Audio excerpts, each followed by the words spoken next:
జై గురుదేవ్. విదురనీతి సుధలోని 8వ అధ్యాయం 4వ శ్లోకం. అసూయైక పదం మృత్యురతివాద శ్రియో వద ఆశుశ్రూషా త్వరాశ్లాఘా విద్యాయాః సత్ర వశ్రయ.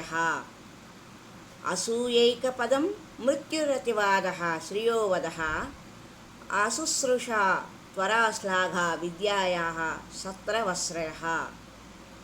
అసూయ ఒక పెట్టున వచ్చు చావు వంటిది. మేర మీరి పలుకుట సంపదను వధించుట వంటిది. గురువులను సేవింపకుండుట, తొందరపాటుతనము, తన్ను తాను పొగడుకొనుట అన్నవి 3 కూడా విద్యకు శత్రువులు. అసూయ లేని మనుషులు చాలా తక్కువ. తనకు లేనిది ఇతరులకు ఉంటే అసూయపడడంలో అర్థం ఉంది. కానీ తనకు అన్నీ ఉన్నా ఇతరులకు అవే ఉంటే అసూయపడతారు కొందరు. అంటే తనకు తప్ప ఇతరులు ఎవరికీ ఏమీ ఉండకూడదనే దుష్ట మనస్తత్వం అన్నమాట. దుర్యోధనుడు సుయోధనుడనే మరో పేరు ఉంది. కానీ స్వభావరీత్యా అతడు అసూయాధనుడు.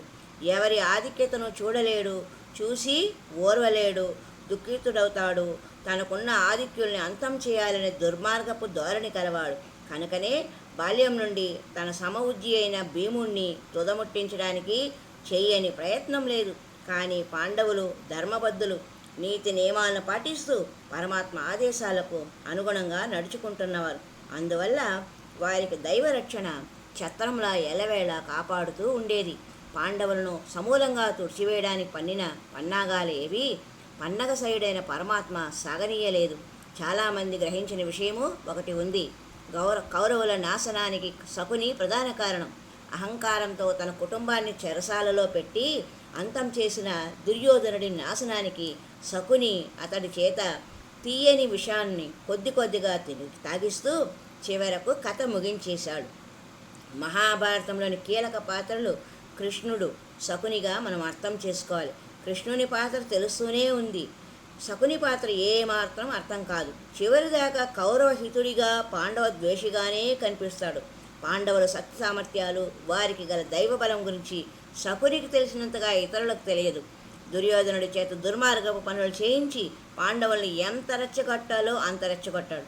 విదురుడు చెప్పినట్లు ధర్మసూరులు భుజంగాల వంటి వారు. ఆగ్రహం కలిగిస్తే సర్వనాశనం తప్పదు. చివరకు జరిగింది అదే. మహాభారతంలోని ప్రతి సన్నివేశంలో గొప్ప నిగూఢ సందేశాలు ఉన్నాయి. విదురుడు స్వయంగా ధర్మబోధలు చేశాడు. ఇంతటి ధార్మికత ఉంది కనుకనే మహాభారతానికి పంచమవేదం అనే గౌరవము లభించింది. అయితే స్వీకరించేవారి ప్రజ్ఞను బట్టే అంతరార్థాలు అర్థమవుతాయి. విదురుడు అసూయ ఎంత ప్రమాదమో చెబుతూ ఉన్నాడు. మరణం అనివార్యం, దానికి ఒక సమయం ఉంటుంది. కానీ అకస్మాత్తుగా కలిగే మరణము అత్యంత బాధాకరం. అలాంటి చావు ఎంత బాధాకరమో అసూయ వల్ల కలిగే ఫలితాలు కూడా అంత బాధాకరంగా ఉంటాయి అని చెబుతున్నారు. హద్దులు దాటి మాట్లాడడం కూడదని విదురుడు హెచ్చరిస్తున్నాడు. దుర్యోధనుడు సభలో పాండవులని, పాంచాలిని నోటికి విచ్చినట్లు హద్దులు మీరి దూషించి ఘోరంగా అవమానించారు. ఫలితంగా భీముడి ప్రతిజ్ఞలు వారికి మృత్యుపాశాలైనాయి. అందువల్ల తనకు తానే సంపదను వధించిన వాడైనాడు. విద్య వినయం వల్లనే లభిస్తుంది. గురువులను గౌరవించకుండా విద్య లభించదు, ఫలించదు కూడా. గురువులను తొందరపాటుతో దూషించకూడదు. దుర్యోధనుడు పలు సందర్భాలలో ద్రోణ, కృపాచార్యులను తోలనాడాడు.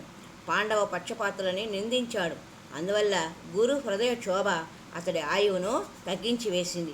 దుర్యోధనుడు తనను తాను పొగుడుకునేవాడు. ఇది ఆధిక్యతా భావం. దీనివల్ల పెద్దలు ఏవగించుకుంటారు, కొందరు హేళనగా చూస్తారు. ఈ 3 దుర్లక్షణాలు విద్య ద్వారా లభించిన జ్ఞానాన్ని హరించి వేశాయి. అందువల్ల పరమ మూర్ఖునిగా దుర్యోధనుడు వ్యవహరించాడు. విదురుడు చెప్పిన ఈ సూక్తులు దుర్యోధనుడికే కాదు, అలాంటి మనస్తత్వం ఉన్న అందరికీ వర్తిస్తాయి. నీతి బోధలో విన్నంతలో ఎలాంటి ప్రయోజనం కలగదు. విన్నది మనసుకు పట్టేలా ఆకళింపు చేసుకోవాలి, ఆచరణగా మార్చుకోవాలి. అప్పుడే సత్ఫలితాలు లభిస్తాయి.